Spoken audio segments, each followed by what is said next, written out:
Hello everyone, welcome back to my channel everything A to info. So ఈరోజు video start చేసేసే ముందు ఒక్కసారి నా ఛానల్ని అయితే సబ్స్క్రైబ్ చేసేయండి. అలాగే గంట సింబల్ని కూడా ప్రెస్ చేయండి, నోటిఫికేషన్స్ డైరెక్ట్గా మీకు వచ్చేస్తాయి. ఇంకా మీకు వీడియో పూర్తిగా చూసిన తర్వాత వీడియో నచ్చినట్లయితే లైక్ చేయండి, అలాగే షేర్ కూడా చేయండి. సో వీడియో స్టార్ట్ చేసే ముందు మనం వాడే ఇంగ్రీడియంట్ ఏంటంటే ఈరోజు దొండకాయ అండి. దొండకాయతో ఒక మంచి కర్రీ చేసాను. సో ఫస్ట్ దొండకాయ ఉపయోగాలు ఏంటో తెలుసా? దీనిలో లేని విటమిన్స్ అంటూ లేవండి. B1, B2, B3, B6, B9, C vitamin ఇలా చాలా ఉన్నాయన్నమాట. అందుకే మనం ఈరోజు మంచి దొండకాయలతో మనం మంచి కర్రీని ప్రిపేర్ చేయబోతున్నాము. సో చూసారు కదా, దొండకాయలను అయితే ఫస్ట్ నేను వాటర్లో వేసేసి చక్కగా క్లీన్ చేసే ముందు ఈ దొండకాయల్ని కాసేపు ఇలా వాటర్లో ఉంచేస్తే వీటికి ఉన్న జిగురు అదంతా చక్కగా పోతుందన్నమాట. సో అంతా కొద్దిసేపు నానబెట్టిన తర్వాత అప్పుడు వీటిని క్లీన్ చేసుకొని పక్కకు తీసుకొని అప్పుడు కట్ చేయడం స్టార్ట్ చేసుకుంటున్నాను. సో వీటిని కట్ చేసే ముందు ఎలా కట్ చేస్తాననేది చూపిస్తానండి. ఏంటంటే ఫస్ట్ పైన కింద ఉన్న ముచ్చికల్ని ఇలా కట్ చేసుకోవాలి. కట్ చేసి అన్నీ పక్కకు పెడుతున్నాను నేను.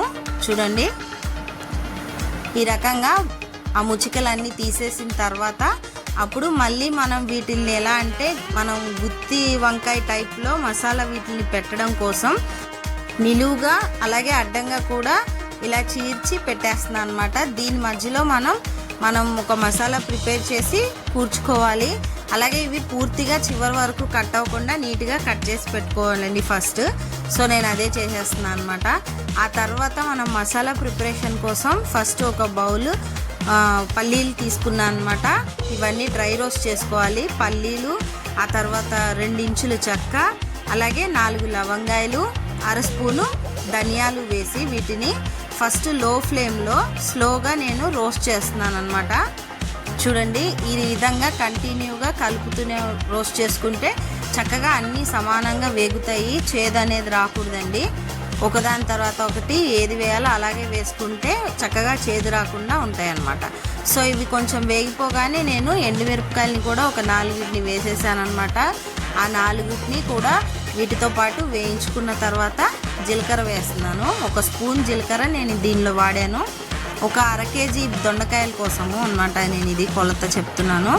సో ఆ జీలకర్ర అంతా చక్కగా పాప్ అవుతూ వేగిపోగానే ఈ గసగసాలు 1 స్పూన్ వేసుకున్నానండి. గసగసాలు వేసిన తర్వాత ఎక్కువసేపు వేయించకూడదు, ఇంకా కరెక్ట్గా అవి పాప్ అవుతూ ఉంటాయి. ఇంకా అప్పుడు తీసేయాల్సిందే, మాడిపోతే అస్సలు బాగోదన్నమాట. ఇవన్నీ చక్కగా ఇలా వేయించేసుకున్న తర్వాత ఒక ప్లేట్లోకి తీసేసుకొని వీటిని కంప్లీట్గా చల్లారనివ్వాలి. దీన్ని మనం మిక్సీ వేసుకోవడానికి. సో చల్లారిన తర్వాత దీనిలో ఒక 10 నుంచి 12 వరకు నేను చక్కగా వెల్లుల్లి రెబ్బలు వేస్తున్నాను. దానివల్ల టేస్ట్ ఇంకా చాలా బాగుంటుంది, కమ్మని వాసన కూడా వస్తూ ఉంటుంది అన్నమాట కూర. సో చూసారు కదా, ఇవన్నీ ఇప్పుడు మిక్సీ జార్లోకి తీసేసుకొని ఒకసారి బ్లెండ్ చేసేసుకుంటాను అనమాట. ఫస్ట్ వీటిల్ని పొడిగా మార్చిన తర్వాత అప్పుడు వాటర్ వేసేసి పొడిని పేస్ట్లా చేసుకోవాలి. సో దానికోసం ఇక్కడ 2 ఇంచులు చింతపండు, 2 స్పూన్లు కారము, అలాగే 1/2 స్పూను పసుపు, 1.5 స్పూన్ ఉప్పు ఈ మసాలాలో వేసి ఇప్పుడు దీన్ని ఫస్ట్ పౌడర్గా గ్రైండ్ చేసుకుంటున్నాను. చూడండి, ఈ రకంగా ఫస్ట్ కచ్చాపచ్చాగా అయిపోయిన తర్వాత దీనిలో వాటర్ యాడ్ చేసుకోవాలి. వాటర్ ఒకేసారి ఎక్కువగా పోసేసుకోకూడదండి, చక్కగా పేస్ట్ అవ్వాలన్నమాట. ఆ పేస్ట్ జారుడుగా ఉండకూడదు. మనం స్పూన్తో తీసి ఇలా పడేస్తుంటే స్పూన్ నుంచి స్లోగా అలా పడాలన్నమాట. గట్టిగా కొంచెం ఉండాలి, ఎందుకంటే ఇందులో మనం గుత్తి లాగా పెడుతున్నప్పుడు అది మళ్ళీ జారిపోద్ది అనమాట జోరైపోతే. సో అందుగురించి గుత్తి వంకాయలో ఎలా అయితే మనం ఏ కన్సిస్టెన్సీతో అయితే చేస్తామో అలాగే ఈ దొండకాయలో కూడా అలాగే చేసుకోవాలన్నమాట మసాలా పేస్ట్. చూడండి, ఈ రకంగా కూర్చుకోవాలి. నిలువుగా పట్టుకొని ఈ దొండకాయని దానిలో మనం దానికి సరిపడా పేస్ట్ని ఇలా కూర్చి పెట్టుకోవాలి. అలా ఒక్కొక్క దానిలో చక్కగా బయటికి రానియకుండా చక్కగా కూర్చిన తర్వాత మనం ఆ పేస్ట్ని పక్కన పెట్టేసి ఉంచుదాము. లాస్ట్లో కూర వండేటప్పుడు మళ్ళీ ఆ పేస్ట్ని వాడతాం అన్నమాట, ఆ మసాలా పేస్ట్ని. సో ఇవన్నీ చూడండి పేర్చిన తర్వాత ఇప్పుడు 2 గరిటెలు ఆయిల్ వేసానండి. ఆయిల్ కొంచెం ఎక్కువగానే పడుతుంది.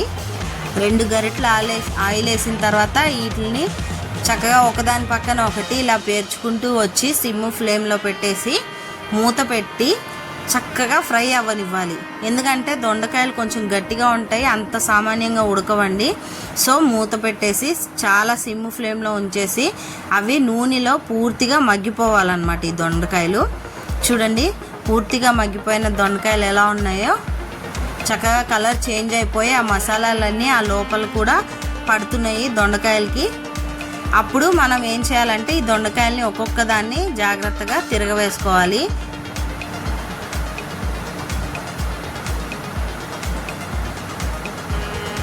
ఈ రకంగా తిరిగేసిన తర్వాత ఒక సైడ్ అంతా రోస్ట్ అయిపోయిన దొండకాయలు చూడండి, ఇంకొక సైడ్ కూడా ఒక 2 నిమిషాల్లో రోస్ట్ అయిపోతే ఆల్రెడీ మగ్గిపోయినాయి కాబట్టి చక్కగా ఇంకా అవి రోస్ట్ అవ్వగానే ఇది ఆల్రెడీ మసాలాతో ఉన్నాయి కాబట్టి తొందరగా అడుగంటుతాయండి. అలా అడుగంటనివ్వకుండా మాడిపోకుండా ముందే మనం వీటిని తీసేసుకోవాలన్నమాట పక్కకి. మగ్గిపోగానే ఆయిల్ అంతా ఇందులోనే ఉండేలాగా ఉంచి ఓన్లీ దొండకాయల్ని మాత్రమే మనం తీసుకొని ఒక గిన్నెలో పక్కన పెట్టుకోవాలి. ఆ తర్వాత దానిలో మిగిలిన ఆయిల్లోనే 2 ఉల్లిపాయల్ని నిలువుగా చీరేసి కట్ చేసి వేస్తున్నాను చూడండి. 2 టమాటా ముక్కల్ని కూడా చిన్న చిన్నగా కట్ చేసి వేసేస్తున్నాను అదే ఆయిల్లో. ఇప్పుడు ఈ ఆయిల్లో ఈ ముక్కలన్నీ చక్కగా మెత్తపడాలన్నమాట, అంతవరకు కలుపుతూ వేయించుకోవాలి. మనం మసాలాతో కలిసిన ఆయిల్ కాబట్టి అడుగంటుతుందండి. చక్కగా కలుపుతూ వీటిని వేయించుకుంటే చక్కగా వేగుతాయి, మాడు వాసన రాకుండా.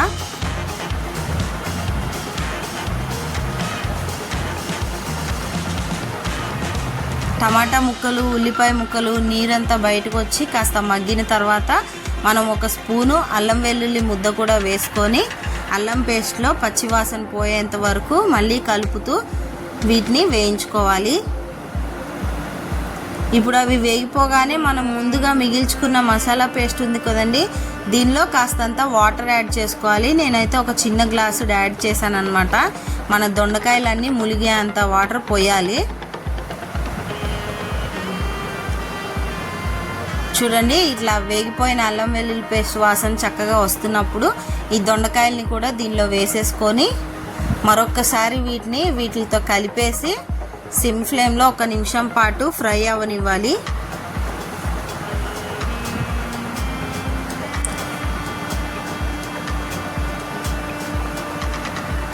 ఒక్క నిమిషం పాటు ఈ ఉల్లిపాయలు టమాటాలతో ఈ దొండకాయలు అన్నీ మిక్స్ అయిపోయిన తర్వాత మనం ముందుగా కలిపి పెట్టుకున్న వాటర్ ఉంది కదండి, మసాలా పేస్ట్లో కలిపిన వాటర్, అదంతా ఈ ముక్కల మీద ఇలా పోసేసుకోవాలి.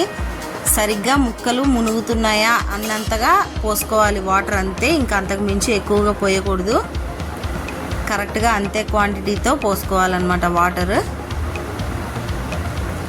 ఇప్పుడు ఇలాగే ఉంచి దీన్ని అంతా సరిగ్గా కలుపుకున్న తర్వాత మీడియం ఫ్లేమ్లో చక్కగా మధ్యలో మిక్స్ చేస్తూ ఉడికించుకోవాలి. అప్పుడు ఈ వాటర్ మసాలాతో పాటు ఈ దొండకాయ ముక్కలు రోస్ట్ అయి ఉన్నాయి కదండి, అవి కూడా కాస్త మెత్తపడతాయి అన్నమాట. ఉడికి లోపల ఏమన్నా పచ్చిదనం ఉన్నా కూడా పూర్తిగా పోతుంది అన్నమాట.